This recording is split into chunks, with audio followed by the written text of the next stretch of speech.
Quelle est la plus longue période que vous avez passée sans manger? 10 heures, 24 heures? C'est une difficulté sérieuse, n'est-ce pas? En 2021, le nombre de personnes souffrant de faim chronique dans le monde a grimpé à 828 millions. Ayant vu tout cela, des milliers de personnes se demandent la réponse à cette question. Pourquoi les pauvres s'appauvrissent-ils et les riches s'enrichissent-ils?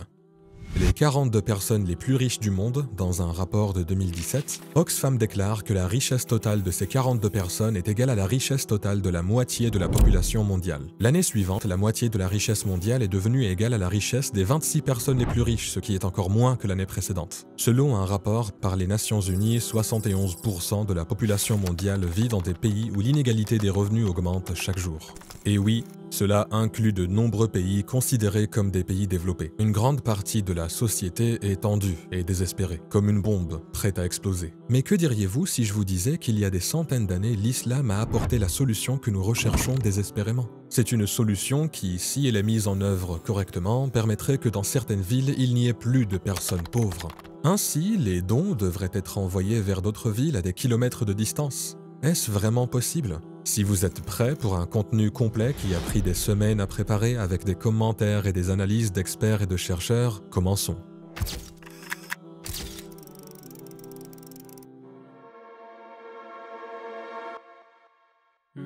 Imaginez un pays où il y a des annonces publiques comme « Où sont les personnes endettées? Où sont les nécessiteux, les orphelins, les pauvres qui veulent se marier, les opprimés?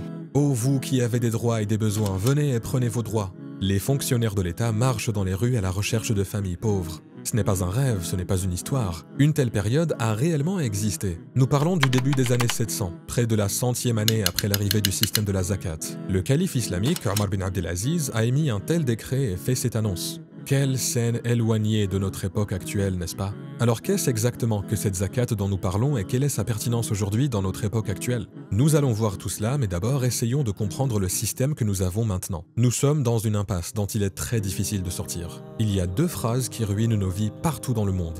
L'une d'elles est « Vous travaillez et je mange », qui est essentiellement le système d'intérêt.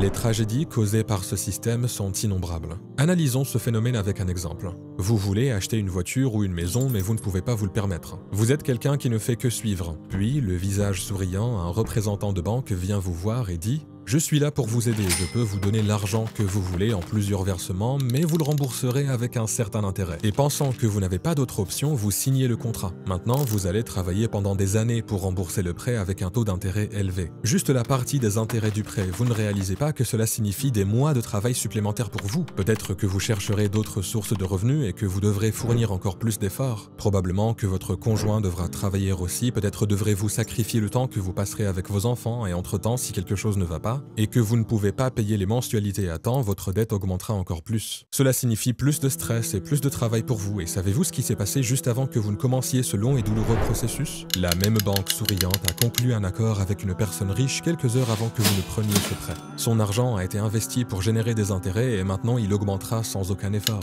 En seulement un mois, sans aucun effort, cet homme gagnera des intérêts sur le prêt que des familles comme la vôtre ont payé avec grande difficulté. Peut-être pendant des mois ou des années. Et à la fin, vous réaliserez que vous avez en fait acheté l'argent de cette personne et que vous l'avez rendu encore plus riche tout ce temps. Comment vous sentiriez-vous dans une telle situation? Vous ressentiriez probablement un sérieux ressentiment. Nous vivons dans un monde où la richesse totale du 1% est égale à la richesse totale des 99% restants. Il est donc assez évident que quelque chose ne va pas ici et les gens ont accumulé plus ou moins de colère contre ce 1%. Et avec le temps, des écarts matériels et émotionnels se forment entre ces deux groupes. À ce moment précis, vous tombez sur la deuxième phrase qui ruine nos vies sociales. Tant que je suis rassasié, peu m'importe que d'autres meurent de faim. Puis l'islam intervient et interdit l'intérêt et le remplace par un système bien meilleur, la zakat. Et en le rendant obligatoire, il comble les immenses écarts financiers entre les gens. Mais qu'est-ce que ce système de zakat?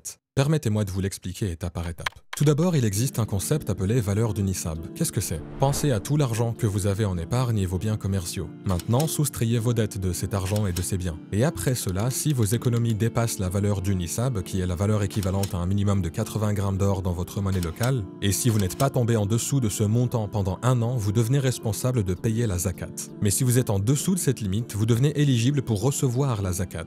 Alors, est-ce que le montant de la zakat est si élevé qu'il est difficile pour les gens de le payer? En réalité, non. Nous parlons de seulement 1/40 ou 2,5% du montant de vos économies. Disons que vous avez 100 000 $ et qu'ils sont mis de côté depuis un an. Donner 2 500 $ de ce montant n'est rien pour vous. Surtout quand vous savez que la personne à qui vous donnez en a besoin. Vous ressentirez également la récompense spirituelle. Et en plus de cela, vous verrez la joie de cette personne. Donc cela ne vous prive pas de grand-chose, mais cela fait une grande différence pour quelqu'un dans le besoin. La zakat est une telle mesure. Ce n'est pas une taxe, mais on peut la comparer à un impôt sur la fortune. Il n'existe aucun pays en Occident aujourd'hui qui ait un impôt global sur la fortune. La plupart des impôts sont basés sur les revenus ou sur les produits, comme les taxes de consommation, la TVA et la taxe de vente. Alors que la zakat concerne l'argent qui n'a pas été utilisé, donc de l'argent latent après un an, bien sûr, au-dessus du nisab. Cet argent n'a pas été utilisé dans vos dépenses quotidiennes. Par exemple, l'argent pour votre propriété, votre famille, l'éducation de votre fils, le mariage de votre fille, ou peu importe ce que c'est, cet argent est dépensé et ne sera pas soumis à la zakat. Mais la zakat concerne cette richesse qui est non dépensée. C'est donc un impôt sur la fortune latente. Il y a aussi une beauté surprenante dans la zakat. De nombreuses fois dans l'histoire de l'islam, des personnes qui recevaient auparavant la zakat sont finalement devenues capables de donner la zakat après un certain temps. Allez en ligne et cherchez la valeur de 80 grammes d'or dans votre devise. Ainsi, après une certaine période, de nombreuses familles ont atteint un niveau de revenu où elles ont cette quantité d'or en épargne. Avec l'aide de ce système, de nombreuses personnes pauvres ne sont pas devenues plus pauvres, mais au contraire, elles sont devenues plus riches. Dans les sources islamiques, nous avons des informations comme celle-ci. Dans la gouvernance islamique, la zakat était collectée dans une région et commençait à être distribués là-bas. Mais bien qu'ils aient encore de l'argent à donner, il ne restait plus de personnes dans le besoin. Donc la zakat restante était envoyée dans d'autres régions, c'est-à-dire à des kilomètres de là, vers d'autres villes. Pouvez-vous imaginer? Dans l'histoire de l'islam, rien de tout cela n'était un rêve. Je n'ai pas besoin de donner de nom, mais certains d'entre vous peuvent deviner. Ils ont fait un calcul sur la richesse totale d'une des personnes les plus riches au monde. C'est une nouvelle datant de 2 ou 3 ans. Et ils ont dit qu'avec seulement 2% de la richesse de cette personne, c'est-à-dire 6 milliards de dollars, la faim dans le monde entier pourrait être éradiquée. Vous rappelez-vous de ces près de 1 milliard de personnes souffrant de faim chronique que nous avons mentionné au début? Il n'y aurait plus une telle situation.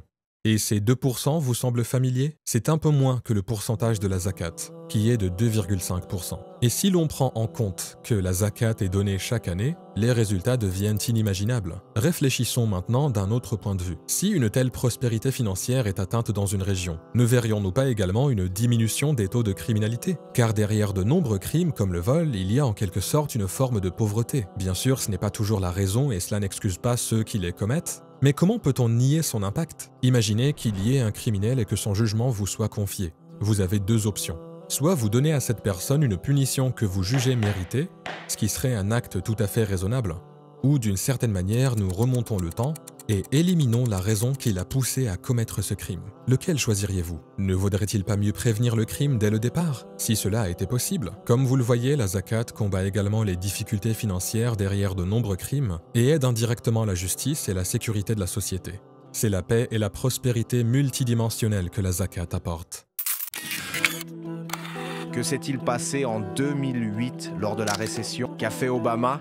Il est allé au Congrès, a obtenu 600 ou 700 milliards de dollars et les a déposés sur les comptes des plus pauvres. Et il n'a pas dit « Écoutez, c'est la dernière somme d'argent que nous avons, alors essayez de l'économiser ». Non, il a dit « S'il vous plaît, prenez-le et dépensez-le ». Ainsi, l'économie s'est relancée. Si vous donnez 100 dollars et le mettez dans la poche d'un riche, vous pouvez revenir un an après et le retrouver dans sa poche. Il l'a même oublié, il ne l'a pas dépensé, ce qui n'a bénéficié à personne.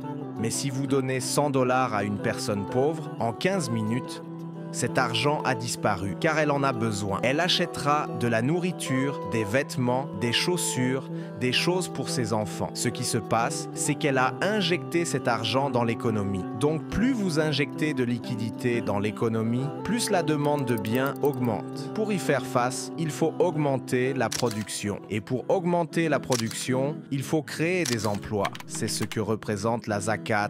Il y avait un journaliste au Royaume-Uni qui a dit que la richesse est devenue si distante qu'on ne sait même plus qu'elle existe. La seule fois où on l'aperçoit, c'est en ouvrant l'un de ces magazines de style de vie et qu'on voit comment les super riches possèdent des îles, des yachts et vivent dans un luxe inimaginable. En dehors de cela, la richesse devient presque impossible à imaginer.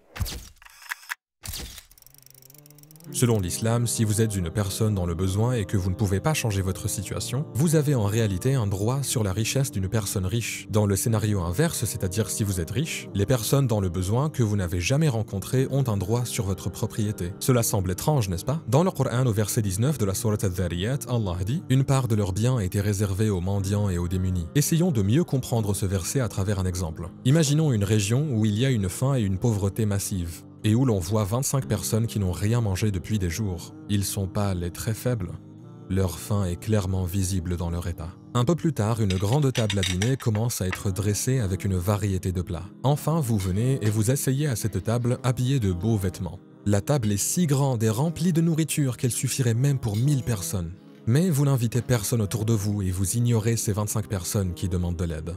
En vous voyant manger avec tant d'appétit, leur faim devient de plus en plus intense. Après avoir terminé de manger, vous demandez à vos serviteurs de ranger les restes de nourriture qui pourraient nourrir 999 personnes. Et vous quittez cet endroit. Ce serait une scène vraiment révoltante, n'est-ce pas? La faim et la détresse de ces 25 personnes affamées autour de vous ne se manifesteraient-elles pas dans votre nourriture et votre richesse sous forme de saleté? Une richesse apparemment propre mais spirituellement impure? C'est là que le sens du mot zakat se révèle. L'un des sens de ce mot, qui est mentionné à plusieurs reprises dans le Coran, est purifier, c'est-à-dire nettoyer, dans le sens où c'est une obligation qui purifie la richesse d'une personne lorsqu'elle est donnée et la laisse impure lorsqu'elle n'est pas donnée. Toutes les difficultés causées par la pauvreté dans le monde, la faim, les souffrances, les privations, les crimes, les difficultés spirituelles, les larmes, etc. Chacune de ces choses se transforme en impureté sur la richesse des gens qui ignorent ces souffrances. Quand une personne donne sa zakat, c'est comme si elle disait « je suis conscient de cette situation et je fais ma part à un niveau minimum ». En réalité, elle invite ces 25 personnes à sa table qui pourraient nourrir 1000 personnes, ce qui signifie qu'elle aide 2,5% d'entre eux. Dans le monde des épreuves, tout comme le corps est donné comme une responsabilité, une amana aux humains, la famille au père et le bébé à la mère, les pauvres sont laissés à la charge des riches. Dans la sourate Al-Ma'un, Allah critique et expose les crimes de certains riches qui ne remplissent pas cette responsabilité. Dans les 2e et 3e versets, Allah dit à leur sujet « C'est bien lui qui repousse l'orphelin et n'encourage point à nourrir le pauvre ».